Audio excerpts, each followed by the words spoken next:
What's the reality on the shutdown and the impact of on education? Well, the reality is, as we go forward, it just keeps getting worse and worse, both from the shutdown and the sequester. It's really sad. 57,000 kids eliminated from Head Start. This is a program that was designed to level the playing field, to give kids an equal shot at being able to get an education and follow their dreams, and 57,000 eliminated. And kids, who are these kids that qualify for Head Start? These are 3- and 4-year-olds below the poverty level. So It's giving them what they need to get what others luckily get through their families. And it's and when someone said to me, well, 57,000, that's not a lot. I go, are you kidding? Talk to the parents of each one of those 57,000 and tell them that it's not really that important that they're not in Head Start. It's huge.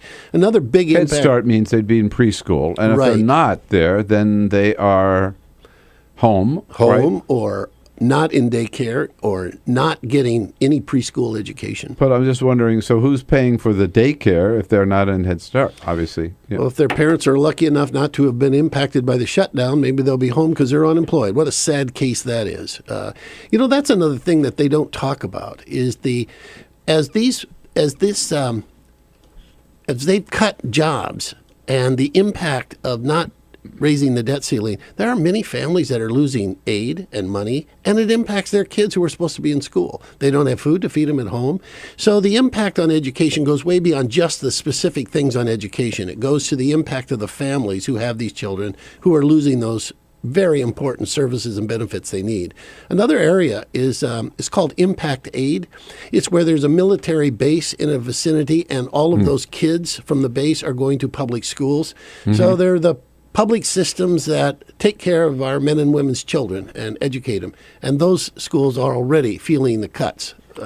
And there are many of those districts, right? There are military bases all around the country. Sure. Right. So these are school districts that are getting federal help to provide for the families of the military. Right. When you think about it, in a normal community, you have tax rates that support the public schools. You put a military base and could be anywhere thousands of kids going to school, but they're not supported by the local tax base. So the federal government pays their share through impact aid so that the school districts can educate all of these kids. How big a factor for local schools is federal aid? Because you think, again, the mantra is, I think that education is a local issue, right? I mean, that's why they've for a long time wanted to get rid of the Department of Education because these schools are local control, right? Yeah, we talk often that less than 10% of all the funding for public education comes from the federal level, but where it comes is really powerful. 1 in 4 districts get at least 15 to 20% of their total budget through federal funds.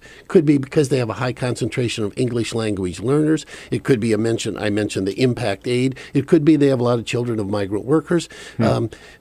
Special education is a federal fund. So It's all those programs that we've done at the federal level. Gosh, what a wonderful time during the 60s and 70s when we tried to level the playing field, to give all kids a fair shot.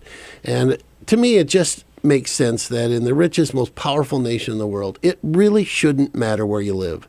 There ought to be a public school in your neighborhood that can provide your children what they need to succeed. So these cuts, these federal funds, I would imagine, are already impacted by the sequester. Correct. Right? And then on top of that now by the shutdown. Right. And the sequester funds, those are just going to continue to get worse if Congress doesn't do a fix through this budget.